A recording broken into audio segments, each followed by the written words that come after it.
Hi there, everybody. It's Fred Thomas, and you are watching All Things Bike. And today we have Tall Sock Racing. And with us today is Liam Summers, Chris Poulin, and Stephanie Makoujy. Welcome to the show, guys. Yeah. Thanks for having us. Anytime. I love the way you pronounce my name, too. Yeah, that's the most important thing. We want to get the names right, and a name is everything. And in the case of Tall Sock Racing, it's engaging and it's mysterious. I mean, what's the background? I don't know.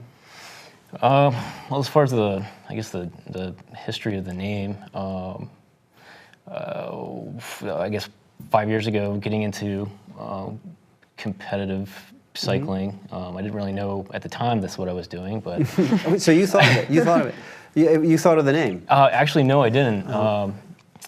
Kent Ryan and I were finishing some coffee. We were joking around about not joining a team that existed, or joining one, or making up our own. And so he yelled out to me, TSR.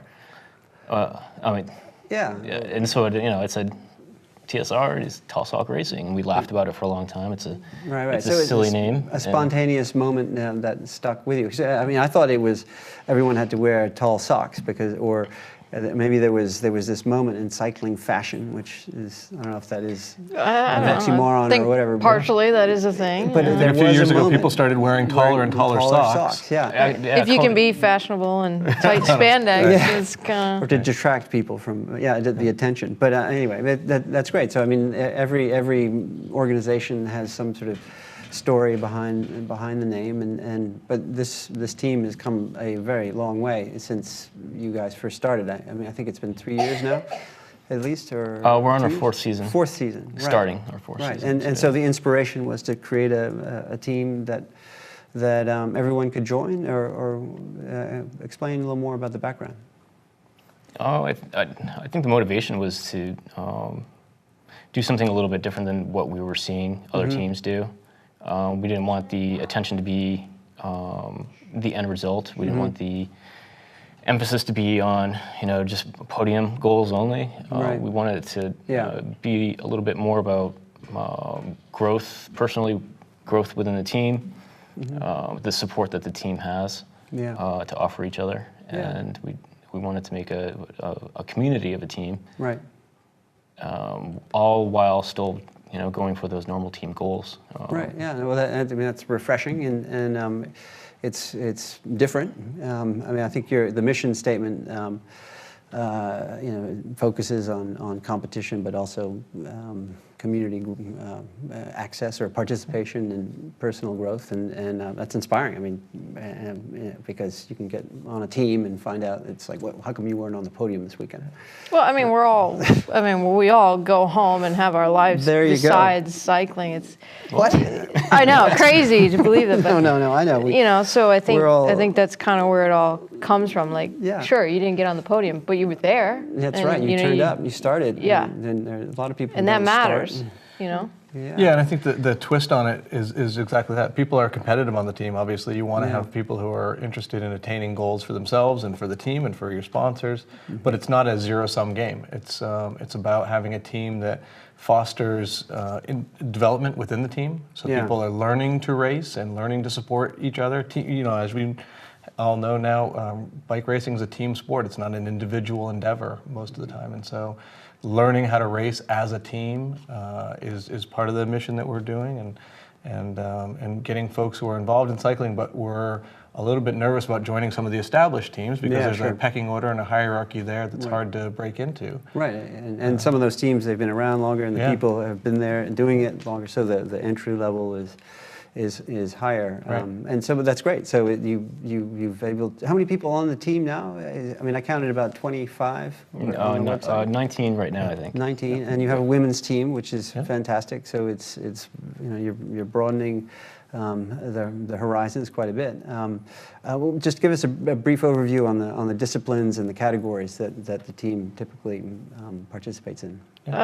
Primarily road racing. I think that's where a lot of us got our start.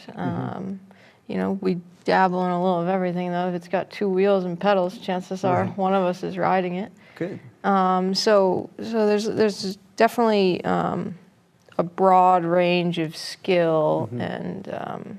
Is there mountain biking or? Yeah, I mean, Martha mountain bike. She's Okay. won the Carabasset Challenge in the past, and you know, Wow. podiums on mountain bikes time and time again. That's And her fat thing. biking has now introduced a different element to that as well, and Right. so that's kind of the mountain bike genre. Right. So that's Yeah, so something it's that's new. and cyclocross too. So I mean, yeah. I mean, if as soon as you're known for road racing, then everyone sort of projects whatever the personalities are. I'm not a fan of it. Yeah, I know. Well, but that's that's right. I mean, it's Steph's our cyclocross. I dabble in the cyclocross for sure. good. Yeah, well, tell us a little bit about that. How was what races did you go to last year? Last year, I raced less last year than in the previous 3 for sure. 2016, I think I raced 34 times.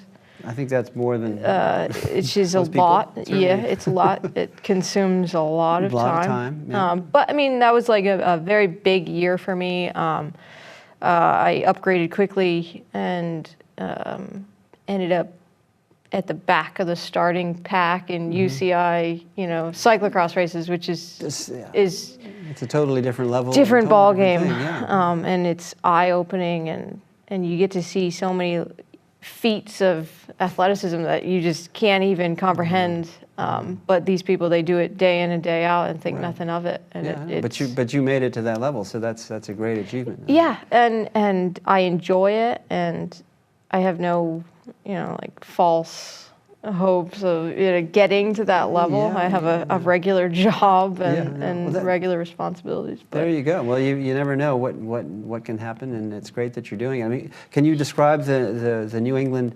women's cycling scene for us? What's it like now?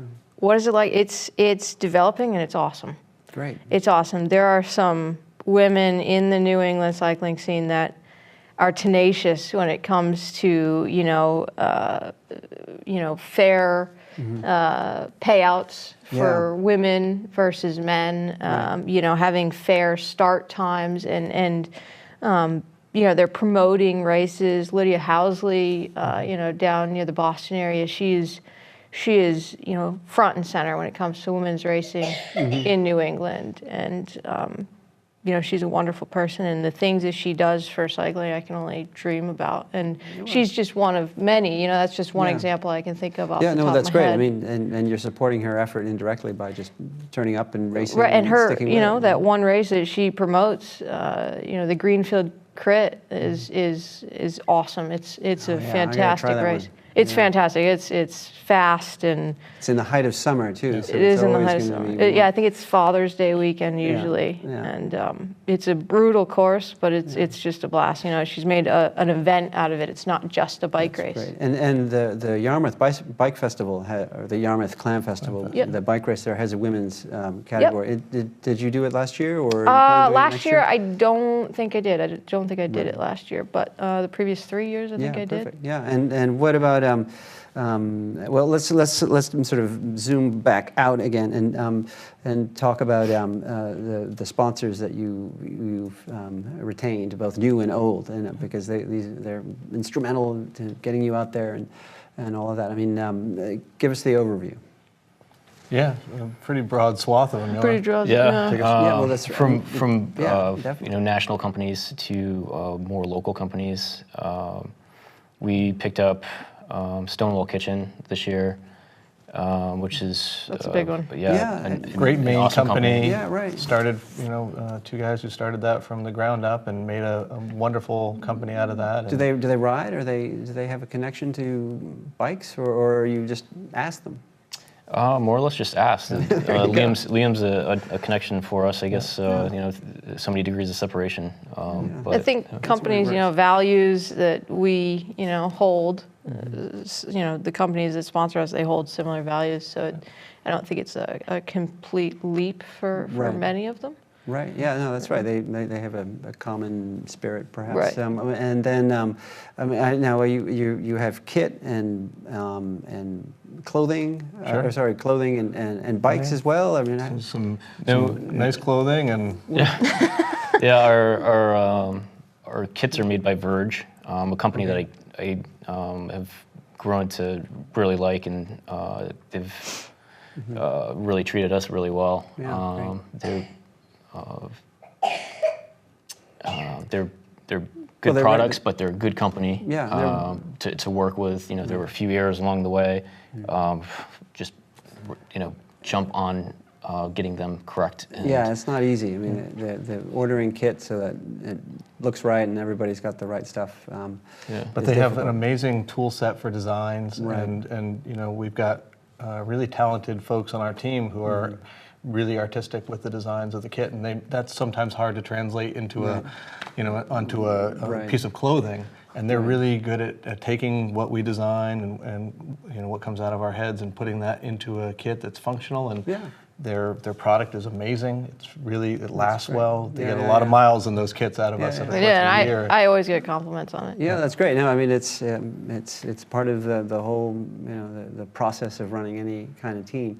What about on the inside part of the internal programs of the team? Do you have training regularly scheduled training rides? I know there's some awards of some sort. I mean, tell us a little bit about the programs that goes on internally with the team. Yeah, we do have a award that I made. I actually left it over there. I forgot to bring it over. But We'll bring it on later. No problem. Yeah, the original award was called the Ugly Cog, Uh-huh. and the current award is called the Ugly Peak. And Okay. these are just monstrosities that fulfill my need to create.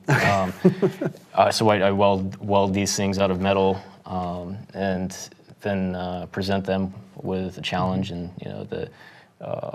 It's usually like a monthly challenge. Yeah. Mileage or altitude. Right, That's- right. it's Or some something sort of like Strava thing. Yeah. Yeah, Right, so yeah. the first to 500, this Okay. month or whatnot, and it has its rounds, within the team. That's good. And, That's great. It's a Little internal competition. Right, that's Exactly. a little Exactly. trash talking and stuff like well, that. That's good. And then there's a yoga program every now and then. Did I spot that Yep. properly? Yep, Ben Ho, he has a yoga business that he runs now, and some of the classes are really restorative, I'd say. Yeah, I'm sure. I know I could benefit from yoga because it's very hard to tie my shoe first thing in the morning. So that must be an indicator of something. But, Yeah.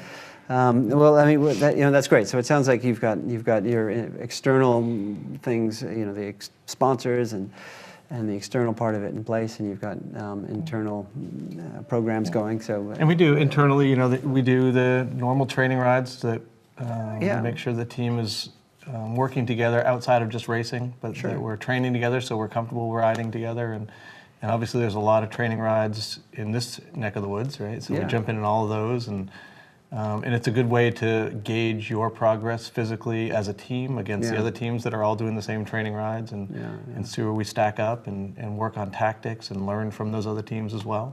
Yeah, that's great. I mean, the more the merrier. I mean, there's plenty of blue in the local peloton. So, Yeah. Right. why not have some red and broaden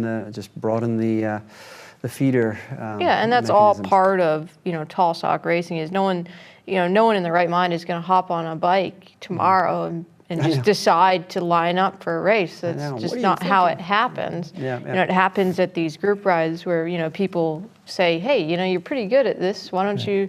I'm going down to this race this weekend. Why don't you tag along?" And giving a teammate that helping hand, or giving someone that into it's a tight knit That's community, great. and Yeah, having no. that in. That's I think is it's very important. Otherwise, it's very easy to feel like you're being just dropped, like both figuratively and actually physically. Literally, yeah. Literally. Yeah. What about events? Most USA cycling teams, of which you are, have to arrange an event every year. Is there one on the horizon? I mean, I don't know if you have to do it, but to the best of my knowledge, when I go through and register the team. team with USA Cycling. It hasn't been presented as something that you have to do. I don't think so, but But it's been something that we've circulated quite a bit, and have looked at trying to find a course for a crit. Yeah. I've come up with so many no's, just either on distance, on the population of the area, things like logistical things. Yeah. So it's, when I have time, Yeah, I look into it and then get pulled away and then Yeah, go no, back I to mean, it. it'll happen, and then when it happens, it happens. I mean, I think a lot of people, or a lot of clubs, I should say, they do very simple things like a hill climb, if there were any hills around, or a crit. But it's never that easy. I would love to have one in the park, downtown. In the city, in Portland. Yeah. Yeah, I wow. think the outskirts, that area would be great, but or even like a CX race. Yeah.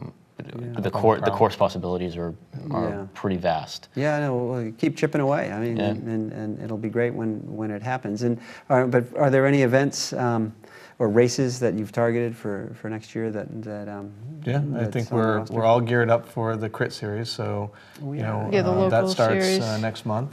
Does it really? It's a 7-race series. Yes. We did the same thing. We're like, oh, we were all saying the same. It's time to get the no. bikes out and start spinning because that's upon us again. it's happening quickly. Yikes! I can't believe it. Yeah, so that will open our season up, like it opens up the season for many of the local teams. And Yeah, I mean, all the who's who of Maine cycling shows up. Yeah, well, it's great. I mean, we got to start at some point, and it's right in the neighborhood, and gets everybody out. And your usual suspects, Concord in the mix as well. I think one of the challenges, and this is one of the things for Talsock, is when you look at some of the other teams, they're traveling a lot. And to find races now, it's challenging. Yeah, so it they're is. traveling outside of the state a lot, and often 6, 7, 8 hours away to go to a single race, and it's hard to do that. And so we have families, and part of the ethic of Talsock racing is that it's like I said, it's not a zero-sum game. We're family people who like to race, and we have to blend the two together, and so we can effectively do that in a team of people that share similar lifestyles, and so we're looking for more and more races to do, more local, and maybe someday we get to put on our own, like Down East does with the Crit Series. They do an amazing job with that. And maybe more teams can emulate that and create more local racing like it used to be back in 10, 15 That's years true. ago. Yeah. No, I mean, I think it makes sense. The more teams, the more people will join eventually, and the more racers you have. Yeah. And so, how do you join? I mean, do we go to the website and sign up, or is it just sort of ask or turn? Do you up want at to join? We'd love to have you. We'll take you. We'll take you. I will join any team that will have me as a member, right? And I mean, I guess we're all members of the same team, right? Because we're all here in Maine. But I mean, I'd love to. Thank you very much. You said these come in red. Right, Yeah, right. So- well, they do actually. And Talsock version of the 80 bike. Great. We'll take 19. we should follow that up maybe. But I think thank you. But I mean, I mean, it's great to be part of every team. It's more of a recruitment process, and I think, like Chris mentioned, we're riding with all the cyclists around here, and even though we're all on different teams, at the end of the day, we support each other regardless. Exactly. Right, at the end of the Saturday morning ride, we're all sitting at the same coffee shop. And we all know each other, and we're all going to have chances to spend time with each other on the bike, either off the front or off the back, one of the two. And so you get used to people, and so it's a recruitment process like any other team, and you ride with somebody that you feel comfortable with, that shares the similar goals that we have, and are active in cycling in a lot of what we do, and so maybe they're a fit for the team, and we'll ask them, would you like to join? And go for that's the start, right? Just like anything. So it doesn't have. I mean, you don't have to have a bike collection of more than 12 bikes. Well, that would help. No, that's always If you're good, Liam, though. then yes, but- Who's got the bigger bike collection, Liam or Chris? Yeah, I pale in comparison. I don't think he can park in his garage. Okay, that's good. That sounds healthy and normal. Yeah, it's a normal Is obsession. this, I mean, is it? I mean, do you have on the women's team? Are there women who have a garage full of bikes, or is this? Oh, just a sure. guy? I mean, You I do. live in a small apartment that is mostly filled with bikes. Perfect. It sounds It's a very problem. healthy and normal. So it's not. That's great. So everyone can No, collect no bikes. single person needs 7 bikes and a unicycle in an apartment. Of course they do. Seems totally normal to me, by the way. Right. think In this room, this is normal. I know. Well, that's good. So now the outside world will now be able to see what normal really Right. is. Yes, And, this is normal. You guys are missing out. You guys are all missing The out. unicycle, I want to see her on the start line of the crit series on the Oh, unicycle man. because I think that would be. I could do it. I don't think There I'd you make go. it through a lap with the group. Well, that's all right. Well, look, thanks for coming down and talking about the team and giving us a glimpse of the future and making everyone know what normal really is. This is Thanks, normal. guys. Yeah. All right, everyone. That was Tall Sock Racing, represented by Liam Summers, Chris Poulin, and Stephanie Makoujy. And you can learn more about the team on their Facebook page. And you can reach out to them and find out what they're up to anytime. Thanks so much for watching. We will talk to you again soon.